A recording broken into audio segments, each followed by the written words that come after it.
வணக்கம் நண்பர்களே. இது உங்கள் நிக்கி ஆங்கிள். சில காலமாகவே ஒரு பேச்சுவார்த்தை போயிட்டுருக்கு ஒரு திட்டத்தை பற்றி. அந்த திட்டத்தினால தமிழ்நாட்டுக்கு நல்லதா கெட்டதா அப்படிங்கிறத பார்க்க போகிறோம். அது என்ன திட்டம் அப்படின்னா, ஒரே நாடு ஒரே தேர்தல். இதனால் என்ன பயன், தமிழ்நாட்டுக்கு என்ன பயன், என்ன தீமை, என்ன நன்மை ஏற்பட போகுது, என்ன தீமை ஏற்பட போகுது, ஏன் அரசியல் கட்சிகள் ஒரு சில அரசியல் கட்சிகள் இதற்கு ஆதரவு தெரிவிக்குது, ஏன் ஒரு சில அரசியல் கட்சிகள் எதிர்ப்பு தெரிவிக்குது, இதை பற்றி இந்த வீடியோவில் முழுசாக பார்க்க போகிறோம். ஃபஸ்ட்டு ஒரே நாடு ஒரே தேர்தல் அப்படின்னா என்னன்னு தெரிஞ்சுக்கணும். ஒரே நாடு ஒரே தேர்தல்னா மாநிலங்களவை தேர்தலும் மாநிலத்தின் சட்டமன்ற தேர்தலும் ஒரே டைம் நடத்தக்கூடிய திட்டம் தான் இந்த ஒரே நாடு ஒரே தேர்தல் திட்டம். இந்த திட்டத்தினால என்ன ஆக போகுது அப்படின்னு கேட்டிங்கன்னா, ஏகப்பட்ட பணம் மிச்சமாகும். ஃபஸ்ட்டு அதாவது ஆதரிக்கக்கூடியவங்க சொல்கிறது, ஏகப்பட்ட பணம் மிச்சமாகும். ஒவ்வொரு முறையும் தேர்தல் வைக்கும்போது தேர்தல் நடத்தை விதிகள், இந்த மாதிரி விதிகள் எல்லாம் மீண்டும் மீண்டும் பின்பற்ற வேண்டிய நிலைமை வருது. அதனால் அரசு கொண்டு வரக்கூடிய திட்டங்கள் மக்கள்கிட்ட போய் சேர்த்துறதுல மிகப்பெரிய தொய்வு ஏற்படுது அப்படிங்கிறத இவங்க காரணமாக சொல்கிறாங்க. சரி, இப்போ இவங்க இப்படி சொல்கிறாங்க.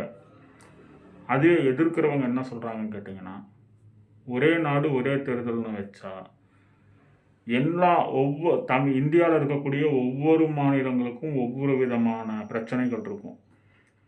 இப்போ தமிழ்நாடு எடுத்துட்டிங்கன்னா தமிழ்நாட்டுக்கு உரிய பிரச்சனைகள் நிறையா இருக்கும். அதுவே நம்ம இப்போ நாடாளுமன்ற தேர்தல்னு நம்ம பார்க்கும்போது நாடாளுமன்ற தேர்தலுக்குன்னு ஒரு விதமான பிரச்சனைகள் தமிழ்நாட்டில் இருக்கும். ஒவ்வொரு மாநிலத்துலேயும் இந்த மாதிரி இருக்கும். அப்போது இந்த மாதிரி ஒரே மாநிலம் ஒரே நாடு ஒரே தேர்தல்னு வச்சா இந்த பிரச்சனைகள்லாம் அடிபட்டு போயிடும். மக்கள் யாருக்கு வாக்களிக்கிறது, என்ன பண்ணுறதுன்னு ஒரு குழப்ப நிலைக்கு போயிடுவாங்க அப்படிங்கிறது எதிர்க்கக்கூடிய தரப்புடைய வாதமாக இருக்குது.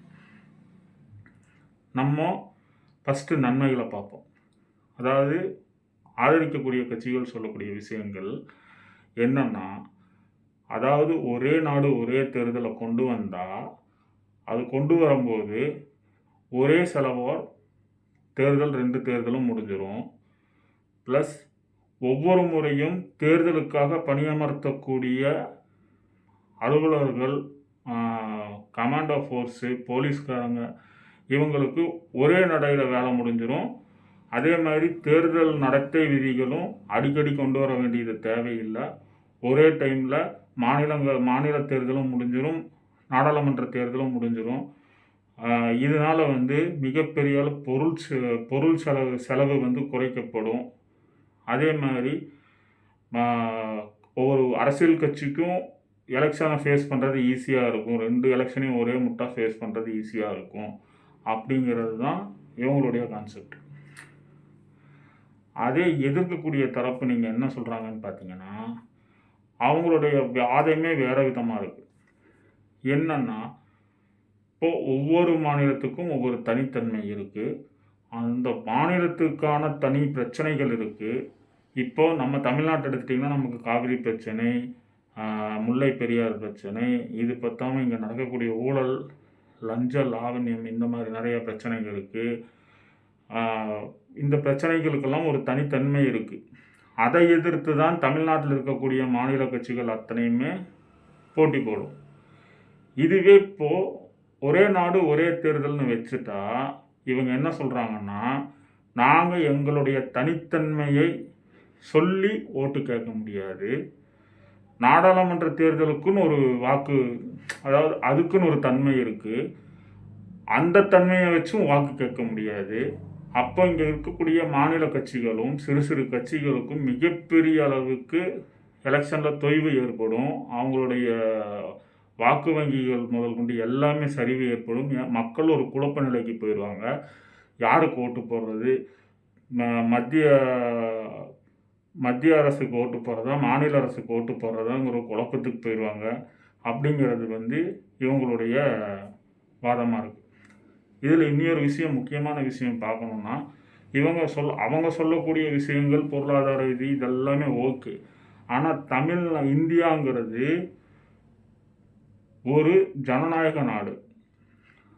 அப்போது ஒவ்வொருத்தருக்கும் தங்களுடைய ஜனநாயகத்தை பேசக்கூடிய உரிமை இருக்குது. மாநில கட்சிகள் மாநிலத்துக்குள்ளே மட்டும்தான் அவங்களுடைய உரிமைகளும் மக்களுக்கான உரிமைகளையும் போராட்டங்களையும் நடத்தி கொண்டு அவங்க அரசியல் நடத்திட்டு இருக்காங்க. தேசிய கட்சிகள் இந்தியா அப்படிங்கிற ஒரு நாட்டுடைய இறையாண்மையும் அவங்க அதுக்கான தனி ஒரு இதையும் வைத்து அவங்க ஒரு அரசியல் பண்ணிகிட்டு இருக்காங்க. அப்போது இதில் 2 பேர்த்துக்கும் காம்படிஷன் வரும்போது யார் ஜெயிப்பான்னா, இவங்க ஜெயிப்பாங்களாங்கும்போது அந்த இடத்துல மக்கள் குழப்பமாகிடுவாங்க. இப்போ மாநில பிரச்சனையும் நம்ம பேச முடியாத நிலைமைக்கு போயிடுறோம். அதே மாதிரி தேசிய பிரச்சனையும் இந்த இடத்துல பேச முடியாது. ஏன்னா நான் மாநில கட்சி, நான் தேசிய பிரச்சனையை பேசி நான் தேசியத்துக்கு போகிறதில்ல, நான் மாநிலத்தை ஆள போகிறேன். அதே மாதிரி தேசிய கட்சி தேசியத்தை ஆள போகிறாங்க, அவங்க மாநிலத்தை ஆள போகிறதில்ல, அவங்களுக்கு இங்கே மெஜாரிட்டியும் இல்லை. அப்போ அவங்க இங்கே மாநிலத்துடைய என்ன பிரச்சனையை பேசுவாங்க. இப்படிங்கிற ஒரு குழப்ப நிலைக்கு போயிடுறாங்க. இப்போ இந்த ஒரு பிரச்சனைனால தான் இந்த ஒரு திட்டம் இன்னைக்கு வரைக்கும் விவாதமாகவே போயிட்டுருக்கு. இவங்க சொல்கிறதும் சரி, அவங்க சொல்கிறதும் சரி. ஆனால் எது சரி தப்புங்கிறத எதிர்காலம் தான் முடிவு பண்ணும். நம்ம அதை பற்றி இன்றைக்கி விவாதம் பண்ண முடியாது. அதாவது இப்போ அதை பற்றி நம்ம ஒன்றும் பேச முடியாது. ஏன்னா ஒரு வேளை இது கொண்டு வரணும் அப்படின்னாலும் நம்ம சட்டத்தில் மிகப்பெரிய திருத்தங்கள் கொண்டு வந்தால் மட்டும்தான் இந்த ஒரே நாடு ஒரே தேர்தல் அப்படிங்கிற ஒரு ஸ்கீமையே கொண்டு வர முடியும். அப்படி அதை கொண்டு அதை இம்ப்ளிமெண்ட் பண்ணி அதற்கு அனைவரும் ஆதரவு தெரிவித்து அதுக்கப்புறம் அதை வரணும் அப்படிங்கிறது ரொம்ப நீண்ட நெடிய காலமாக இருக்கும். இப்போதைக்கு இது ஒரு பேசு பொருளாக இருக்குது. ஃபஸ்ட்டு இதை சட்ட முன்வடிவாக கொண்டு ஃபஸ்ட்டு எல்லோரும் விவாதங்கள் பண்ணுவாங்க. விவாதம் பண்ணி அந்த விவாதத்தில் அதை ஏற்றுக்கொள்ளப்பட்டு அது சட்டமாக இயற்றப்பட்டு இது கொண்டு வந்தாங்கன்னா இதுக்காக சில சட்டங்களையும் மாற்ற வேண்டிய சூழ்நிலைகள் வரலாம். அதையெல்லாம் மாற்றி இப்படி வர்றதுக்கு ரொம்ப நாள் ஆயிடும். அப்போது ஒரே நாடு ஒரே தேர்தல் அப்படிங்கிறது இப்போதைக்கு சாத்தியம் இல்லை. ஆனால் பேச்சுவார்த்தைகளில் போயிட்டு தான் இருக்குது. இப்போவும் தமிழ்நாடு டிபேட் நடந்துச்சுன்னா ஒரு கட்சி சார்ந்தார்கள் இன்னொரு கட்சி சார்ந்தார்கள் இதை பற்றி பேசிட்டு தான் இருக்காங்க. மக்களுக்கு இது சார்ந்த ஒரு புரிதல் வரணும் அப்படிங்கிறதுக்கு அவங்களுக்கு ஒரு இதுனா என்ன, ஒரே நாடு ஒரே தேர்தல்னா என்ன அப்படிங்கிற ஒரு விழிப்புணர்வு வரணும் அப்படிங்கிற ஒரு கான்செப்டுக்கு தான் கொண்டு வரும்.